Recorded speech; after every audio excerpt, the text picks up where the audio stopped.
All right. Good afternoon, everyone. Glad to see you all here today.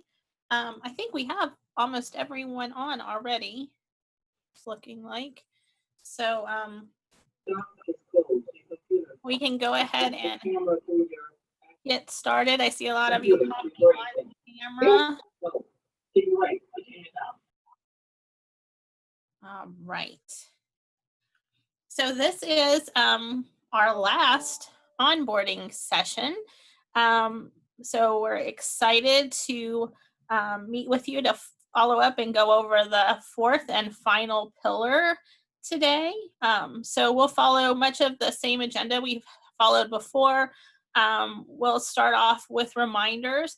We won't be having an icebreaker today because we want to spend more time in the strategic thought partnering, as this is the last time we'll be together, like I said, on the onboarding format. So we'll start with reminders, go over that fourth pillar, fundraising, go into our strategic thought partnerships, and then come back together to debrief and discuss next steps. So for our reminders, just so you're not caught off guard later. I know we say this every time, and I think I see everybody in camera, but make sure your mic's working and your webcam's turned on, especially so when we get to the thought partnering, you can interact with one another. Plus, we like to see your faces as we present as well. If you would like, you can put your parish name next to your name, but I think we've got a pretty good handle at this point on who everybody is and where they're located. All right, so just our first reminder, there was a director training survey that went out to Ready Start Networks, and we asked that if you can complete this survey by the end of the week, if you haven't already, and I think Lizzie's dropping that in the chat box. This survey allows us to look at if you are interested in sending any of your directors to a virtual class reliability training this fall. So if you can get that in and back to us quickly, that would be great. It's just going to ask the number of directors from your network that may be interested in this training and the age ranges for that training. That's like infant, toddler, or preschool. Preferred days, what works best for your directors, and if you have any class affiliate training in your network. So there's some funding available, and we're just trying to assess need and interest. Amy, is that for infant, toddler, and pre-K? Which training is that for? Yeah, they're looking at what they can make available for all three, just based on interest and need. So it's going to ask you for each of those. So if you have some in each bucket, just fill that out. So we'll get this survey today. So I need to kind of actually survey my directors, though. Yeah, if you can, unless you have an idea of just your need off the top of your head, it doesn't have to be perfect. All right, anything that I'm missing there, Lizzie, that you can think of? No, the only thing I guess I would add, I'll go back to that slide. Hold on just a second. The only thing I think I would add is, yes, it does have a breakdown of like estimated number of people you would send to infant, number of people you might send to toddler, and number of people you might send to pre-K. So even if you don't have a certain dead fast number, if we could get an estimated number of interest, then we can go ahead and plan the date and send you guys invites and then go from there. But before I think we wanted to schedule it, we wanted to have an estimate for how many directors might be interested. Right. And this would be virtual, right? Is that what y'all said? Yes, it would be virtual. That's right. Yeah. And you could also, I know some people have reached out to us because they're looking at how to fill maybe some vacancies in their class observation teams, especially due to COVID. So that's kind of where this is coming from too. So if you kind of have an idea of what you need, but you're not specifically sure who yet, just like Lizzie said, a number would be very helpful. All right, so I have mentioned a couple of times now that this is our final onboarding. So now we're going to be switching to a new format, focusing on communities of practice. So we have communities of practice for cohort 3 scheduled for every other Thursday in the half hour before the lead agency weekly webinar. This will actually be, just so you know, opposites weeks from cohorts 1 and 2. The eventual goal is we'll bring everyone together, but at this time, so we can give you a bit more individualized attention and guidance and keep you in your groups, we'll be having those for just cohort 3 every other Tuesday. And 1 week of each month, or one every other Tuesday, will be a mandatory community of practice. So one Tuesday we'll be sharing information much like we do here, talking about upcoming deadlines, important things for you to know. And then on the opposite week, there will be an optional office hour. So one isn't more of a required, and one is then office hours where you can come in, ask questions, and we can provide you support as needed. So that's outlined here in this table. So for example, we're going to actually start with optional office hours just because of how the calendar falls, and we're meeting today. So September 29th would be an optional Tuesday meeting, and then October 13th would be one of the required. And you can see then it kind of toggles back and forth from there. There is one day, was it? No, oh no, that doesn't, that's 1 and 2. I was to say November 3rd, we're not having anything because we're closed. But so yours would be the 13th, 10th, November 10th, and then December 8th. And then the optionals would be September 29th, October 27th, and November 24th. And we'll see how this goes for the remainder of the year and reevaluate and ask you all if it's working for you. Do you find it beneficial?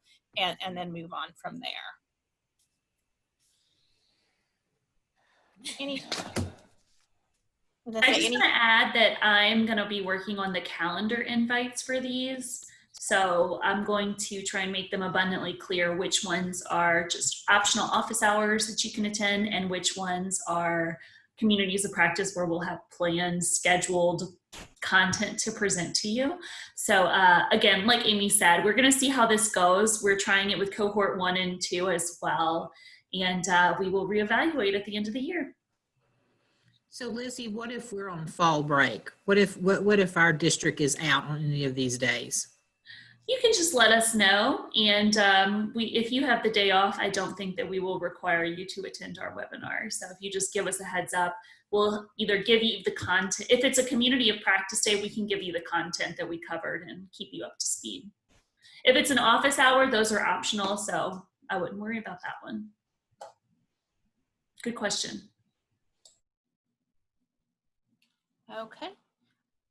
So I'm going to turn it back over to Lizzie, and she's going to cover that 4th pillar, fundraising. Okay, great. Yes. So the 4th and final pillar. So as you know, we've gone over all the first 3 so far, and we're getting to the 4th one. I wanted to start off by asking why fundraise? Why is this important?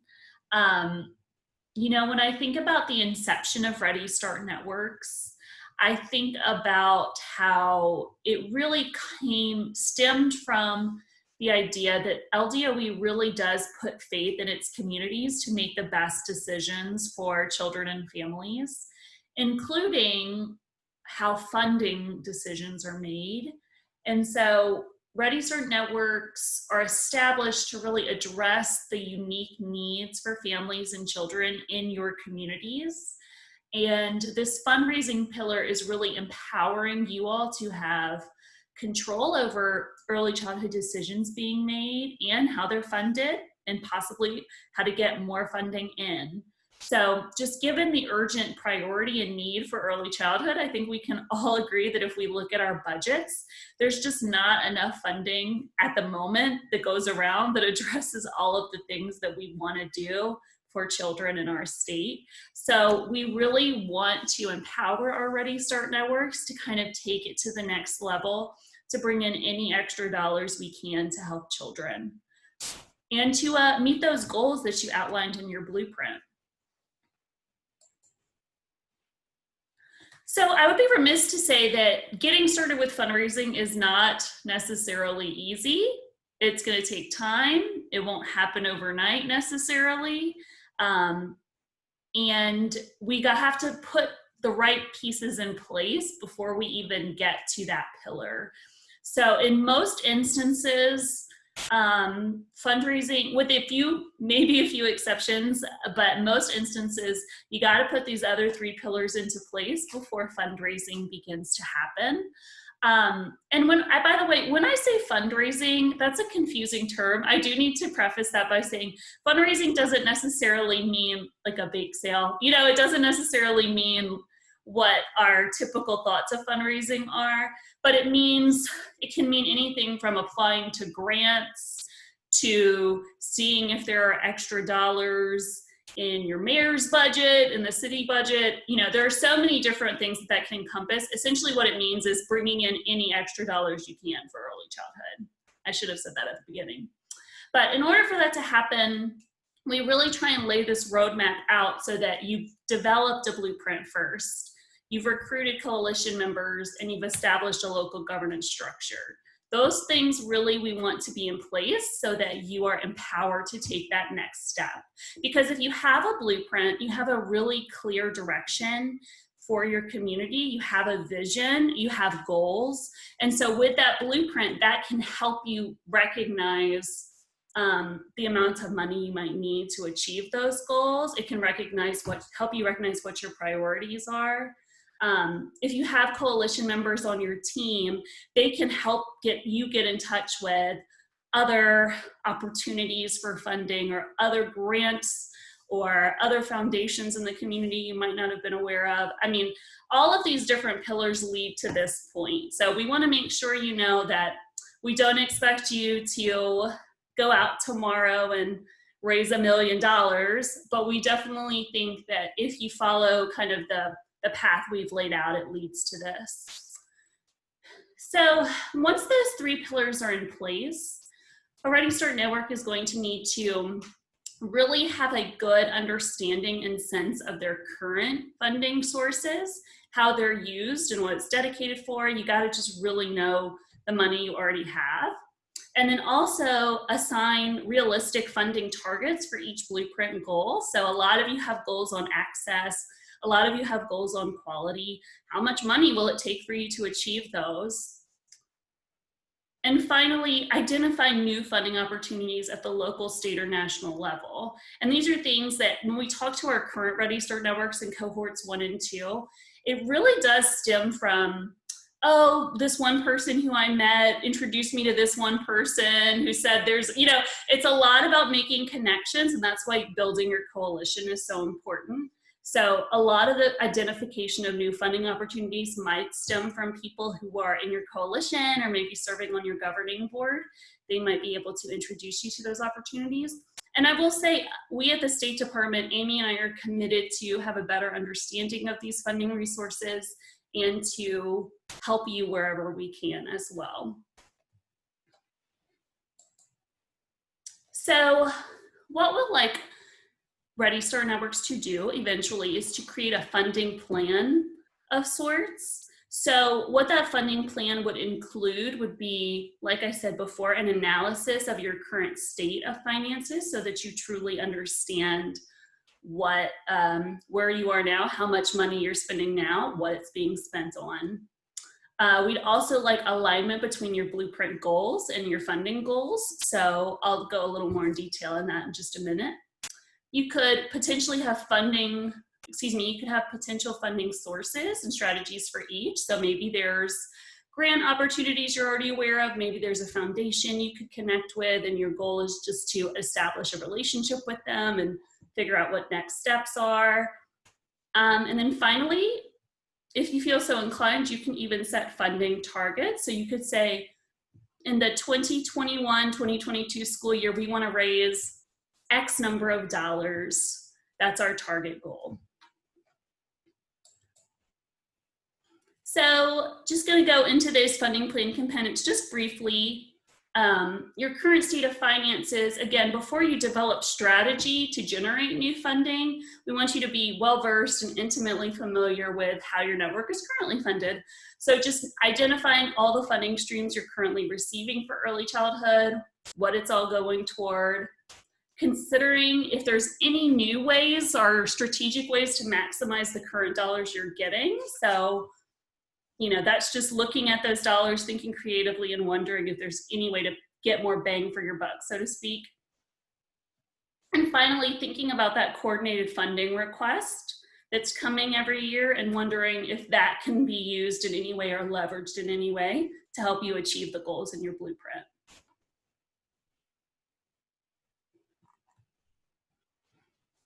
So another thing that I think would be helpful is if all funding plans align with the blueprint goals themselves. That way you could communicate very clearly to potential funders one day, or just new coalition members, how much money you would need to achieve those strategic goals.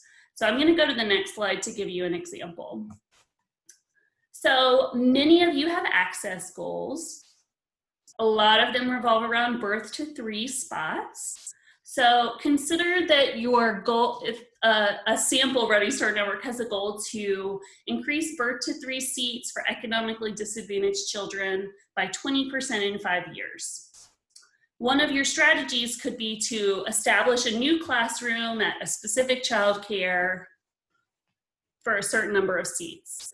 So for this funding plan, it would be really helpful for you to consider how much money would I need to establish that new classroom? How much would the salaries be for the teachers? What new classroom materials would I need to purchase? What other costs am I missing that would be associated with establishing a new classroom?